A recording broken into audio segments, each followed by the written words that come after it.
Welcome back to another episode of Wild Authentic Leadership, the podcast where we explore what it truly means to lead with authenticity, courage, and purpose. Today, I'm thrilled to introduce someone who is creating a global impact in one of the most profound areas of life, birth and family. Victoria is the founder of a global movement called Luminous Birth.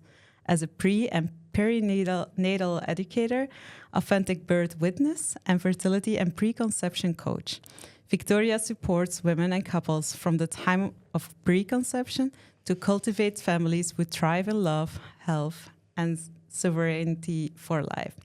Born and raised in East Canada and now living in Portugal, Victoria has dedicated her life to empowering families to navigate one of the most transformative journeys, authentically and with intention.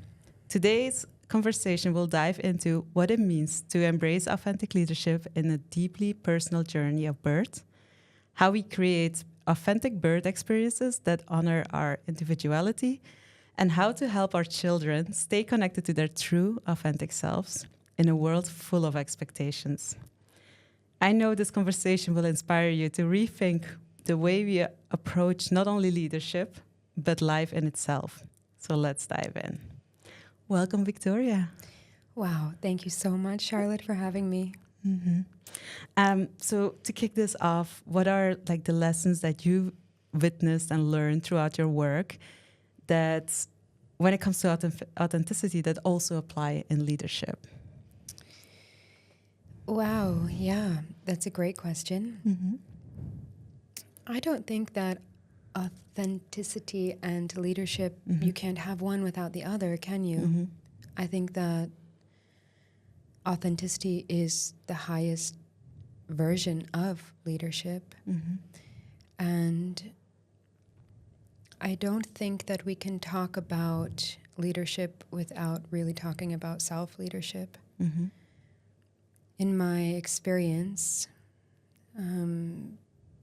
guiding, I don't even like to use that word guiding, actually, being truly present for women and couples while they navigate the deepest, most delicate, most vulnerable moments of their lives, moments that inform all of the years and decades that follow. I think that capacity for true, authentic presence has come from really trusting myself to be my own leader. And that is on a daily basis, and that is also on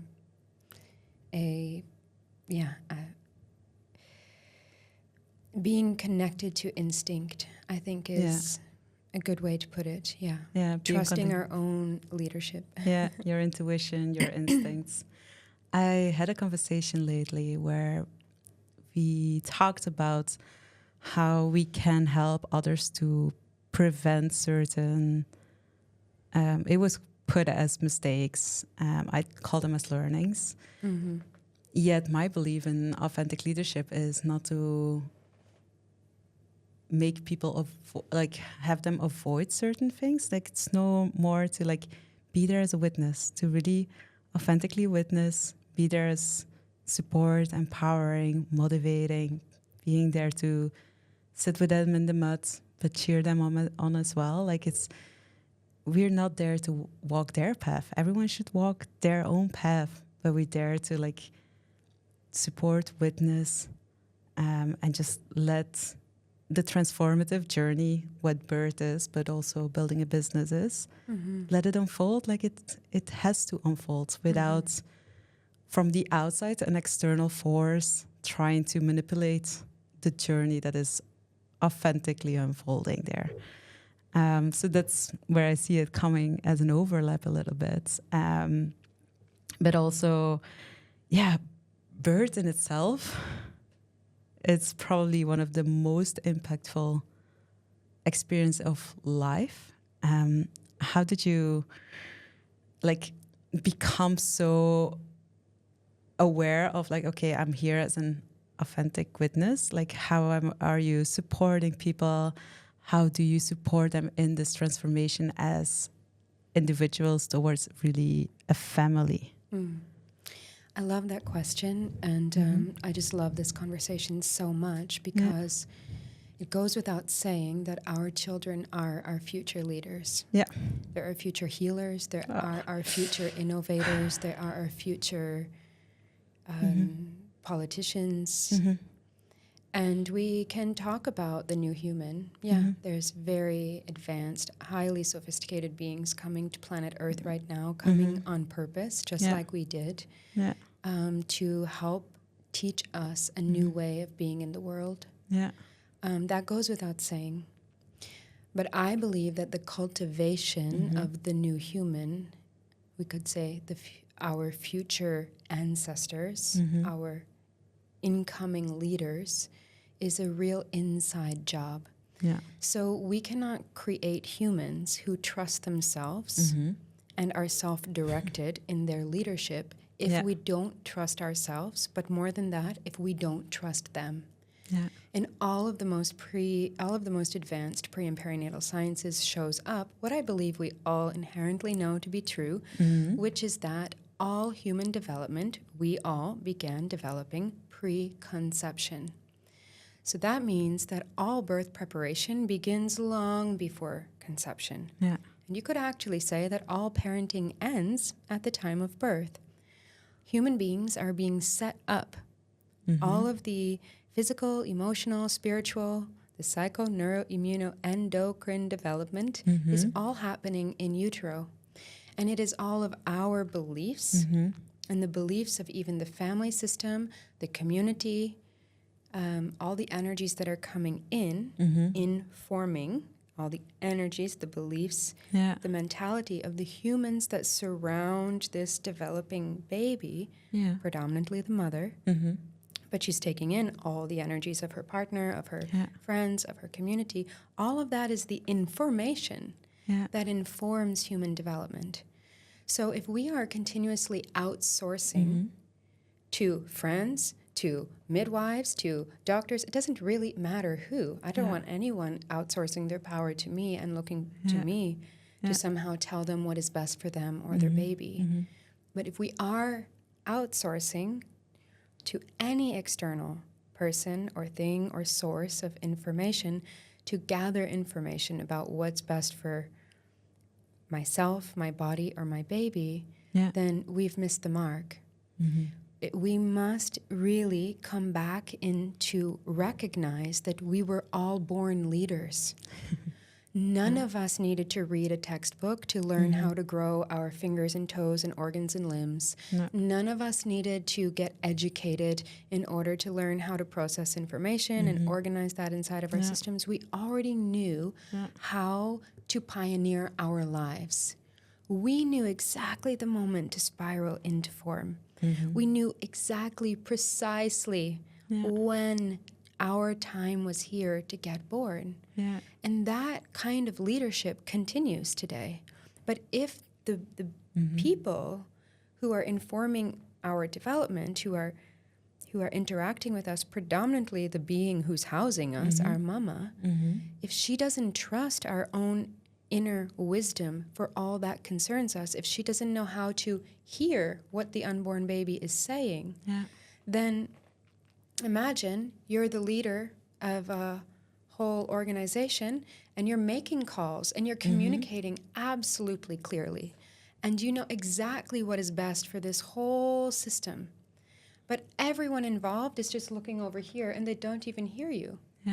Eventually, you learn that your leadership means absolutely nothing and it's not important. And so my work with Luminous Birth is really, helping all people who are considering welcoming life into the world, welcoming our future leaders into the world, to cultivate the capacity to hear what it is our future leaders are already saying, treating them as the experts in their lives from the time of preconception. How do we do that? It's the question on my mind. Like, how do you do that? Yes. So here's how. How we do it is we restore our own innate sovereignty. How do we do that? We revisit our own birth, our own pre-birth, conception, preconception experiences. And through that journey, which is the work that I do, I guide adults to revisit their own birth, pre-birth, conception, preconception experiences. We become aware of the imprints. The imprints are what I just described, all the environmental input, right? Predominantly mom and dad's beliefs. Beliefs about life, beliefs about birth. Where did those beliefs come from? Their own imprints, their own birth, their own pre-birth life. So the imprints inform the beliefs. The beliefs inform our values, and our values inform all of our decisions. So the most direct way to restore, and I would say the only way actually, to fully restore our innate sovereignty, we need to revisit our own births.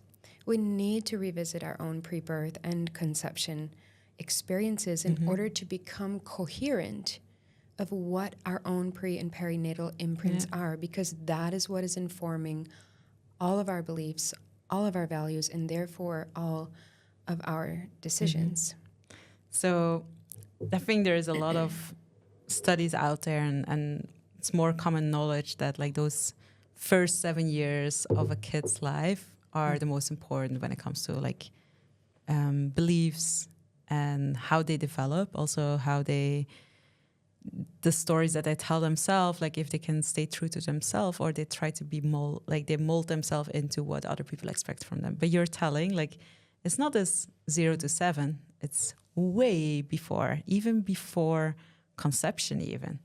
So if we, like you say, okay, you can revisit your own birth, your conception, and so on.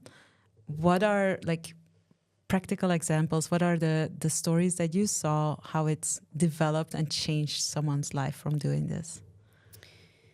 Well,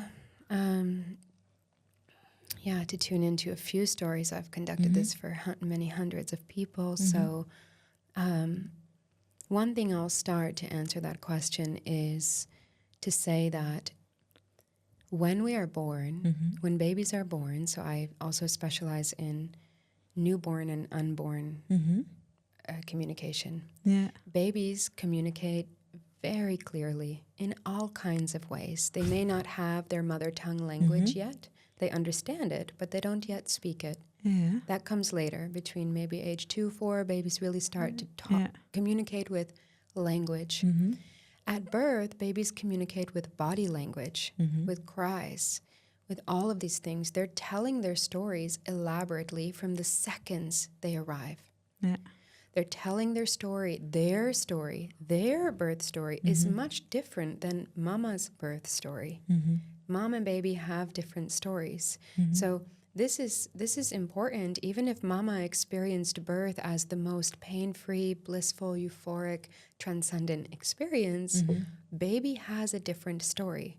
So this all is inviting us to actually be respectful of the individuality of the baby. We don't know what their experience was.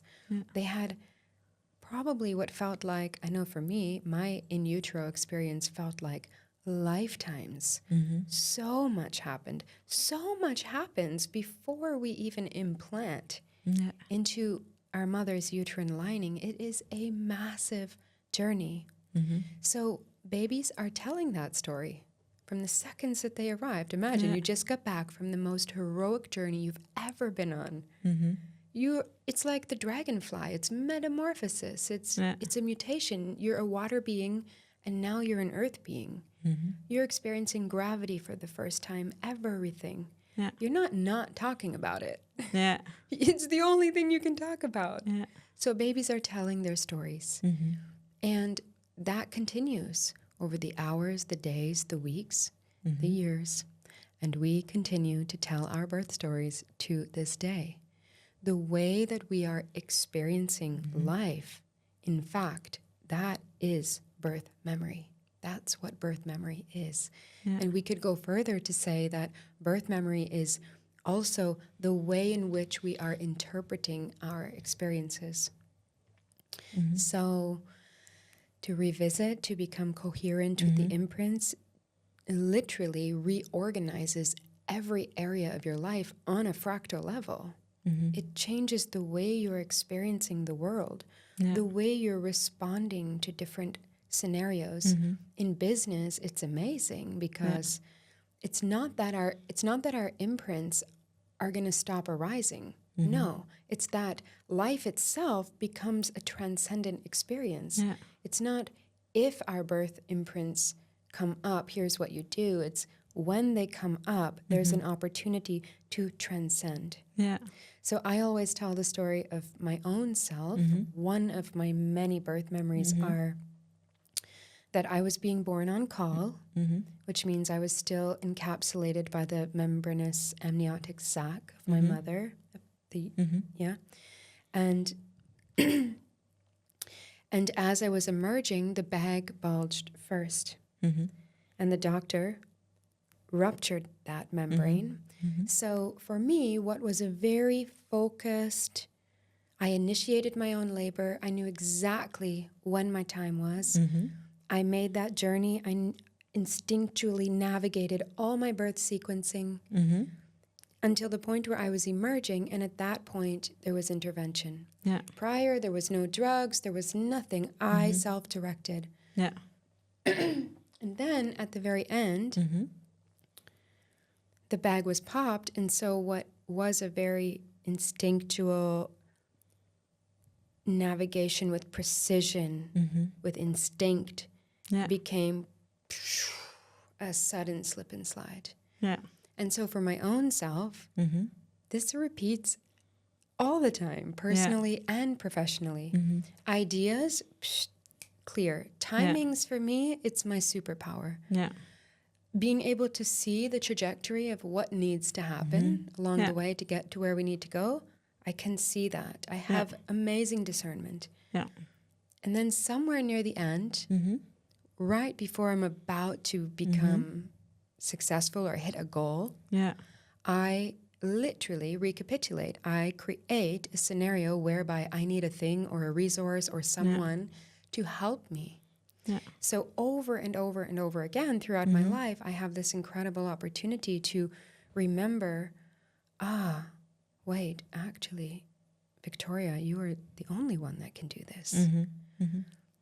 So it's not that there's somehow you heal your birth story. It's that you rewrite your birth story. And you stitch that new rewritten birth story into your life from this day forward. And I mean, the way we are born informs the way we live, informs the way we die. And so it's a important work at any point. And can you give an example of someone that you help with like a specific preconception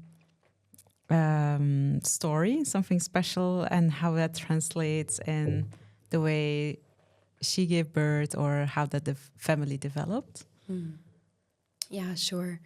So I see a lot of people, because I start to work with couples from the time of preconception.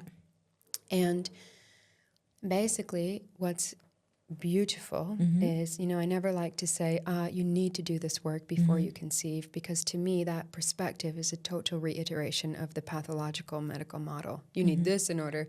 Women need nothing. They know how to give birth and they know how to make babies. We all know. So I want to say that. But what this does provide is an opportunity to harness the opportunity to write a new story for your lineages, to illuminate any and all of those imprints of the destruction of the conditionings, and to literally welcome the emergence of a new story.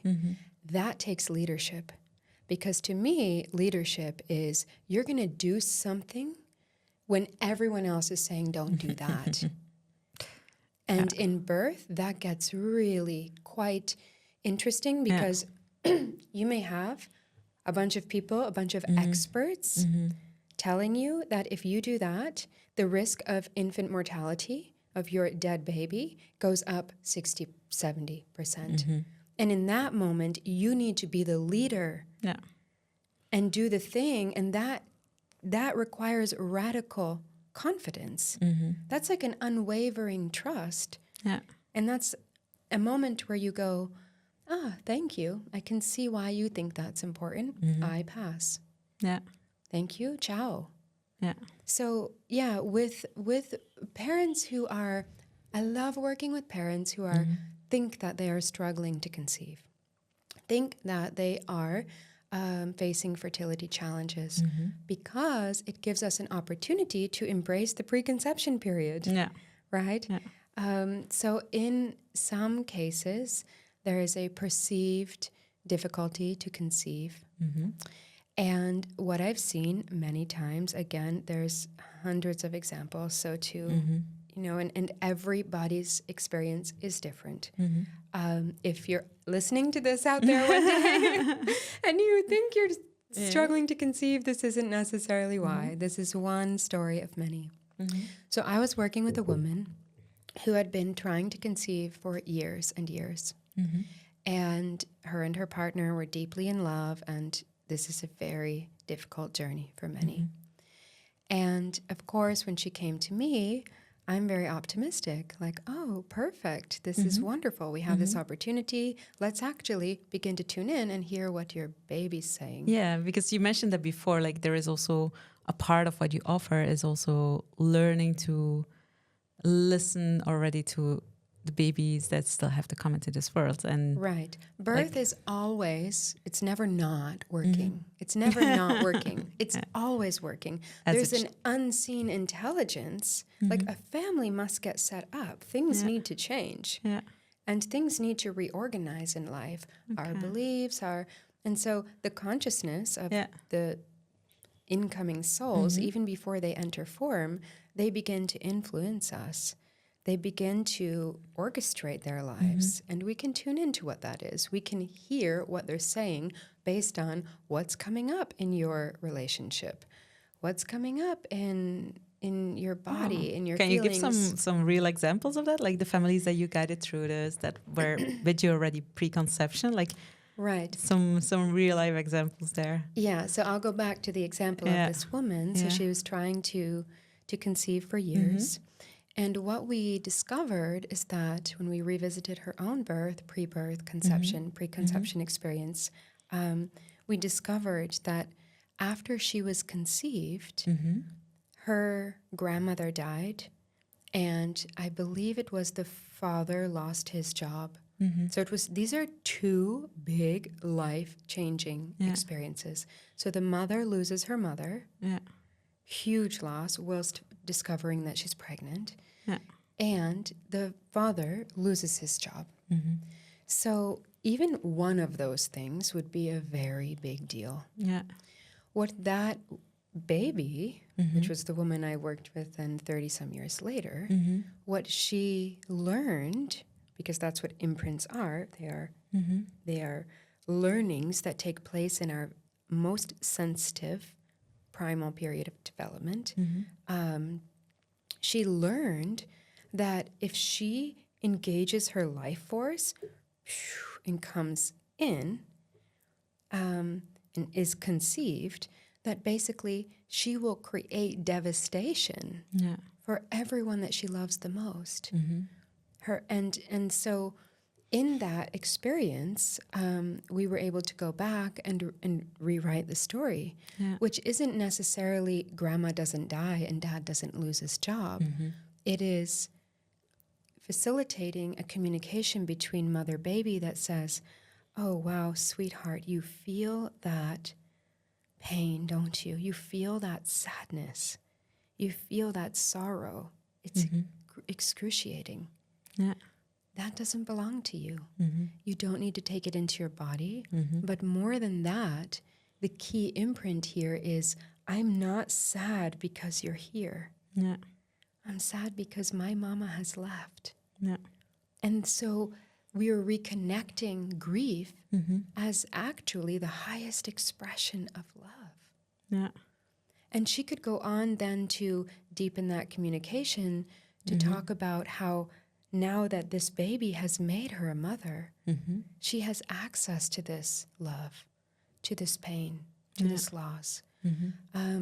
So, of course, this this couple, Mm-hmm. they had now this opportunity to Yeah. both revisit their own births Mm-hmm. and to carry then that consciousness. So they remembered how conscious they were when they were coming into their lives. They had the opportunity to carry that consciousness forward to the conception, pregnancy, birth Yeah. of their children. Now they have multiple children. Okay. And like they really did like do the exercise, became more conscious, and then because of that consciousness, like the energy started to change and eventually. Yeah, the energy changes, the biology quite literally changes. This is epigenetic reprogramming, really. Yeah.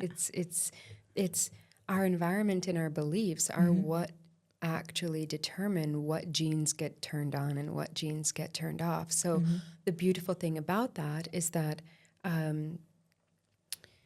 that grief now, which mama inevitably will re-experience when she's pregnant, and certainly when she gives birth, that bathed her when she was in the womb. Yeah. And so that grief then will not be passed on to the unborn child. Yeah. Or to that child. And when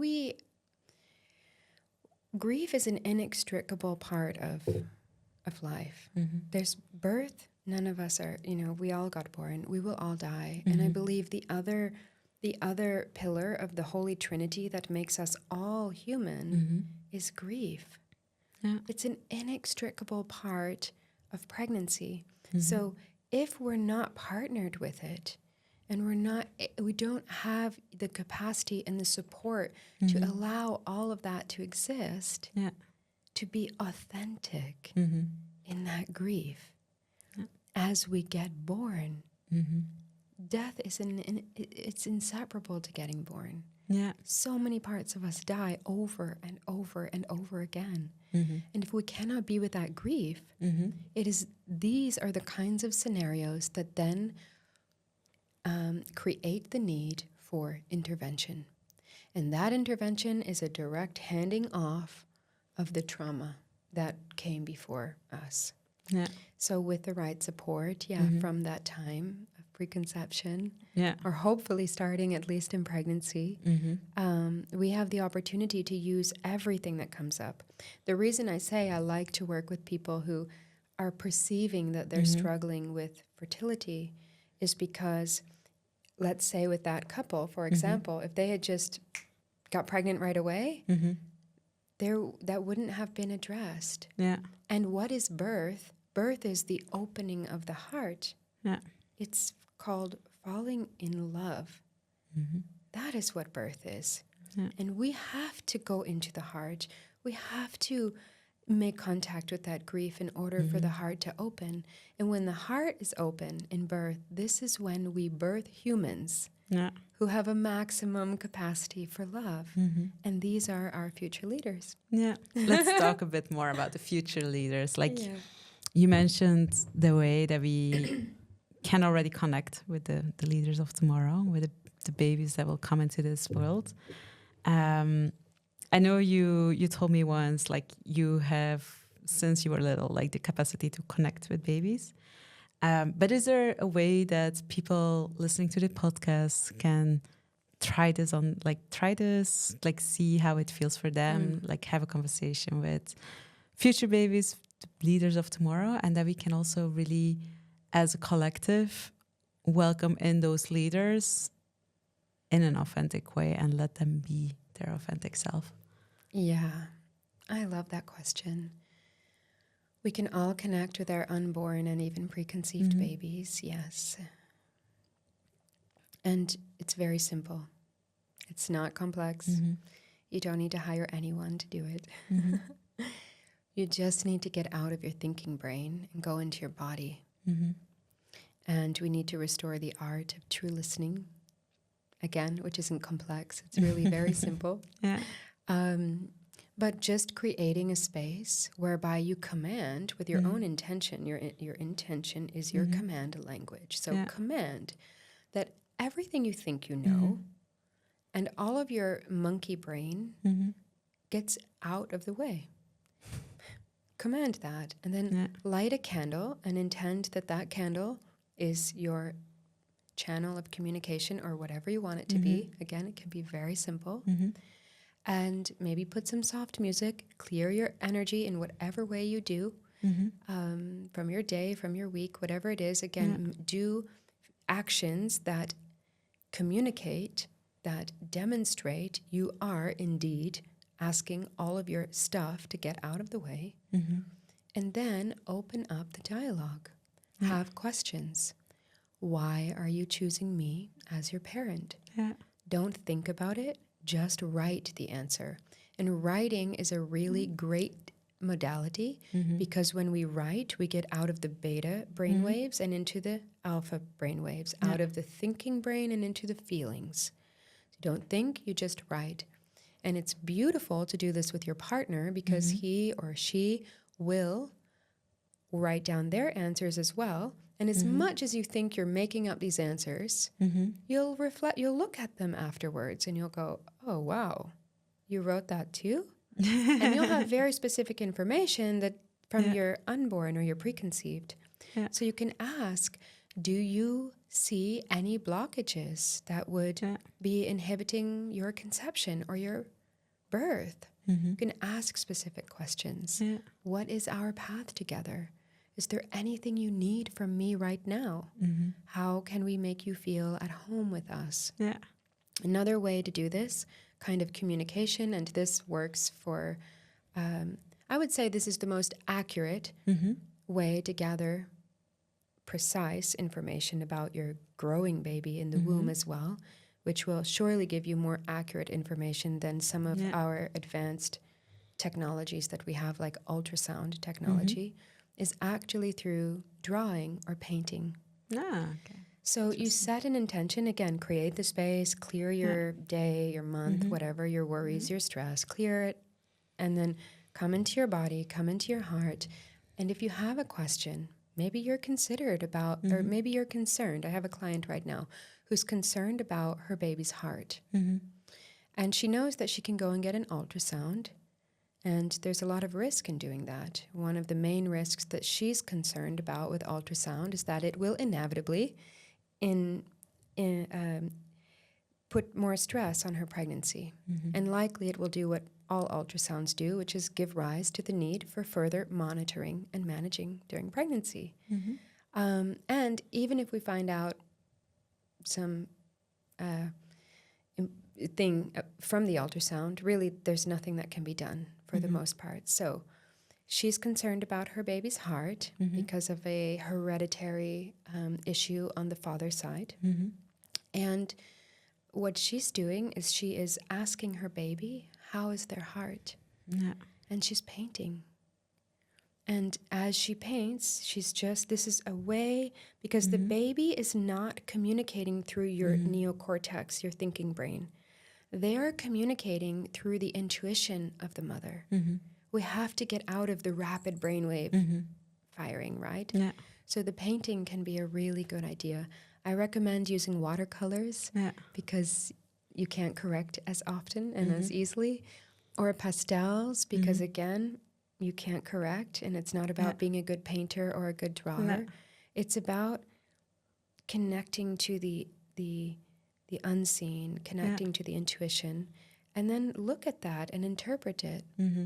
This is the most beautiful thing. It's funny that you mentioned this because I have a certain technique that feels a bit similar what I do when certain topics in my business arise and I don't have my answers. And I want to tap into what is truly my intuition, what is truly my inner wisdom.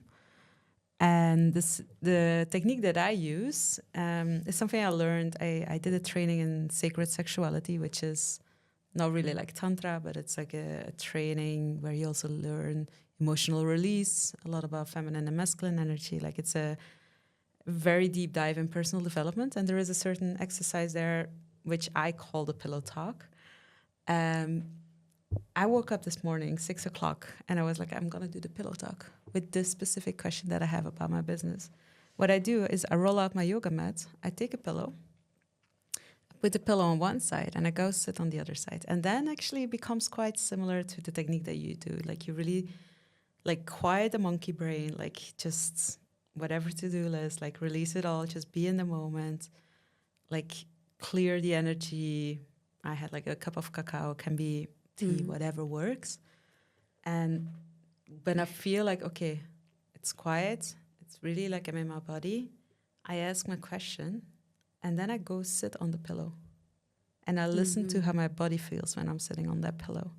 And I can go back and forth as much as I like. If I have a question, I go back to the seats that I had initially and I go sit on the pillow and feel into what my body tells me. What sometimes it's even words. And I do that. I started doing that. I learned that there. In the beginning, I was super resistant against the technique. Yet the more resistance we feel, often that is just the way we have to start doing it even more.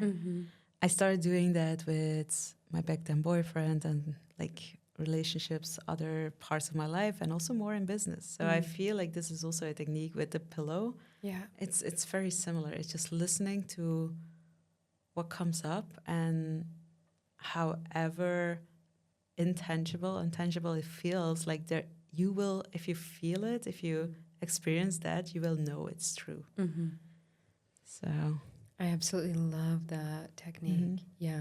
So it works in so many different areas of our life. We can practice it in so many different areas of our life, and it is a tool to stay true to yourself, to stay true to what is really already, the answers are always within you. So like to really just open the door of consciousness to really understand the wisdom that is already in you.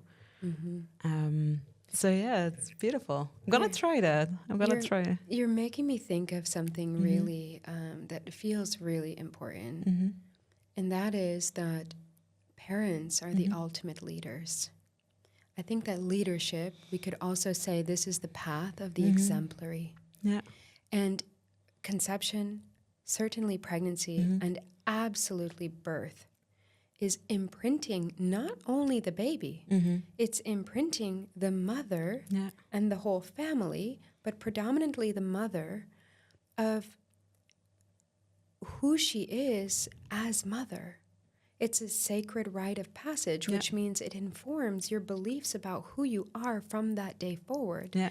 And we need mothers who have inner authority, who are in leadership roles, and fathers. Yeah. We need parents who are actually leading. Yeah. And that is what makes children feel safe. Yeah.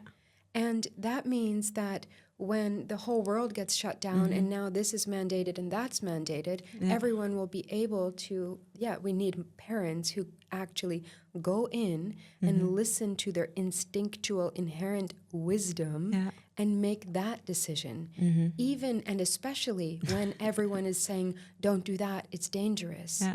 Who else? I mean, when it comes to leadership, the way I see it is like leadership is predominantly the things that we are doing when no one sees us. Yeah, when no one is watching, When no one is watching, exactly. Yeah, exactly. Can we be in self-leadership? Yeah. Can our thoughts and our words and our actions align? That is integrity. Yeah. Can we be in integrity? Yeah. And there is no other way to create humans who can then do that for themselves. Yeah. I completely agree on that. And I'm currently reading a book. It's called Authentic. I'm doing authentic leadership at Harvard. And this is a deep calling. It is also like this deep inner voice. There was no denying it. Like authentic leadership is a path that I have to walk. It's my path. I just haven't figured out what it exactly means and is. And I'm trusting that the answers will come. Yet, when I was reading that book this week, something really clicked, because for me, like there is this concept of, I know I'm an entrepreneur and I know I'm a mother. I don't have kids yet, but I know deep in my bones that I am. And that book also describes like, okay, we look at authentic leadership quite often, or at leadership, like really like, how do you form a team with all the like business formats and whatever, like all those typical frames that you can use in business. Authentic leadership for me is so much more than that. It's really about like seeing the best in others, empowering them, and like letting them be on their authentic path and have those transformative moments. Yet that book also describes how much impact we have on our kids and the way they can stay true to themselves. Mm-hmm. And it really is like one of the highest versions of authentic leadership is the way we parent. Mm-hmm. I say like the highway to self-development and growing basically is like get a baby and start a business. Like you will grow. Like there's no denying that. Like you will develop. Like you will change and become a whole different version of yourself. Or get a Belgian Malinois. I can speak for that. Yeah, that can also be have a tremendous impact. Yet for me, like, because those are my big two truths, and I saw that in the book, and I don't know what your vision is, without giving like parental, like the way we should parent our kids. Like, I think there is a lot of advice out there, and I think once again, especially when it comes to parenting, and I'm not a parent yet, but my gut feeling tells me like the more we stay true to our inner wisdom, our inner voice when it comes to parenting, the way we also do business might be the way that we can also make sure that we allow our future generation, our kids, to truly be themselves and to truly step into whatever they want to become. So I deeply bow to every parent out there, and I also believe that every human being is a parent of our future generations. Yeah. And I will say one thing about parenting: it is a cultural thing. Yeah, it's a cultural thing. If you look outside of our culture, people are not parenting their kids. I lived in an indigenous community for extensive periods of time over the course of nearly a decade. Yeah. And I can tell you that parenting is a cultural thing. Yeah. Parenting is primarily to help make our lives more convenient and get kids to fit into our mold. Yeah. And there's another aspect of it, which is that I love what Cherokee elder and midwife Sister Morningstar says. She calls it instinct injury. Our instinct is injured, and so we need ways to parent to keep things apparently working, right? We need to say, don't go near that cliff because you'll fall. The child wouldn't fall. The child has a better proprioception than we do. They have less fear and apprehension, and therefore their instinct is more quick and sharp. And so yeah, I mean, this is a matter of instinct. Yeah. So again, we need to restore our instinct. We need to rekindle our innate trust in nature. Authenticity is innate. It's not developmental. No, confidence, it's innate. It is not developmental. Capacity to communicate, it is innate. It is not developmental. So one of our biggest mistakes was teaching women that they needed to learn how to give birth, and worse, that they needed to be delivered from the experience. Yeah. And now that goes on to now the mother is questioning her own abilities and her own instincts and projecting that all on the children. And that's what it is. Yeah. And so again, I think reclaiming our own instinct, being capable of trusting our inner wisdom for all that concerns us. We all needed that. Yeah. We needed our mothers to trust her intuition, our parents to trust their inner, not outer, inner guidance for everything that concerned us. We needed real advocates. We couldn't advocate for ourselves. And when parents do that from the time of preconception and throughout pregnancy, what ends up happening is they learn, so they literally get re-imprinted. They learn that they can trust themselves. Yeah. They learn over and over throughout pregnancy, that routine procedure was offered to me. I learned everything I needed to learn, and I made a fully informed decision based on knowledge of all the alternatives. And I went against the norm. I made that decision. And then you learn, thank God I made that decision, because now look where. And then when you do that all through birth, then you learn, I can trust myself. We need parents that can trust themselves. Exactly. And therefore that then trust their children. And now we grow an entire generation of human beings who never question whether or not they're safe, whether or not they belong, who are self-directed, highly esteemed leaders. That's a very different thing than what we have going on today. If we look at political leadership positions, Yeah, for sure. Yeah. Even though like it comes down to inner wisdom, like I am reading several books on this topic, and I think there is a lot of, as you say, like with indigenous tribes and so on, there is so much wisdom that we lost, especially in our Western culture.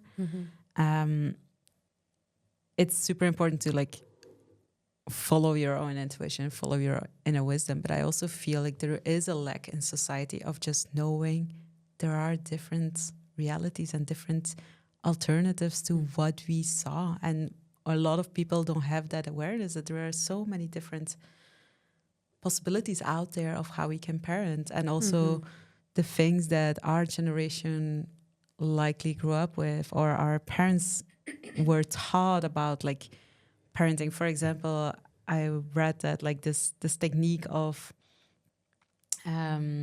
like sleep programming or something, like you have to like nurse them so many times a day, and like you have to stretch it to like whatever 2-3 hour time slots.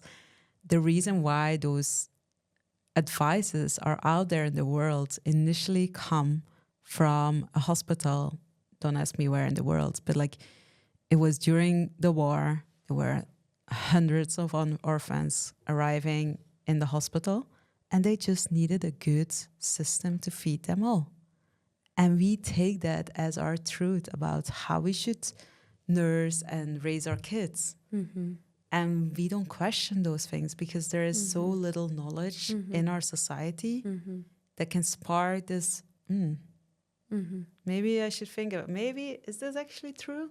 Like we need conversations to go more out there, and the way we parent, the way we give birth, like we need more people that can ask, that can start raising questions, that we can start unlocking like,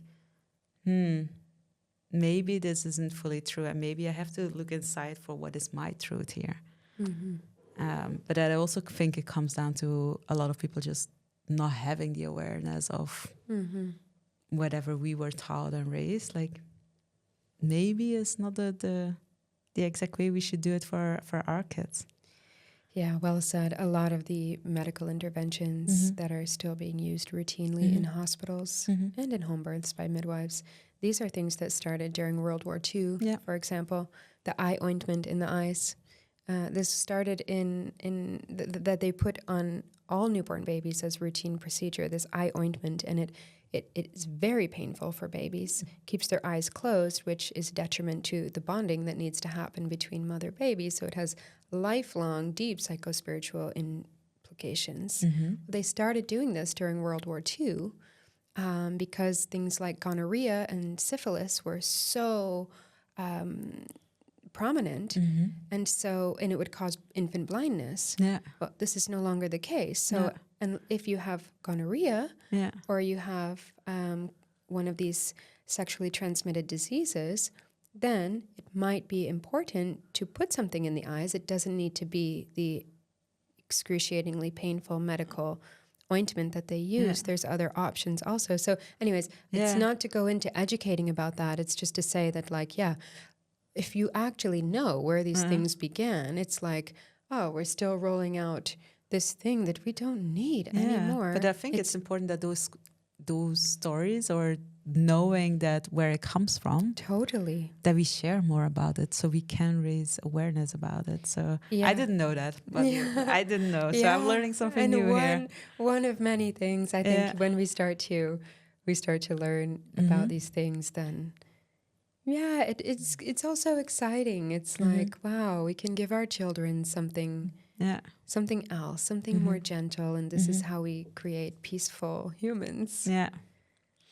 All right. Thank you so much for your time today. I want to thank you for your wisdom, the passion for the movement you create in this world, and for being here today and share your story with us. Thank you so much, Charlotte. Thank you. Thank you.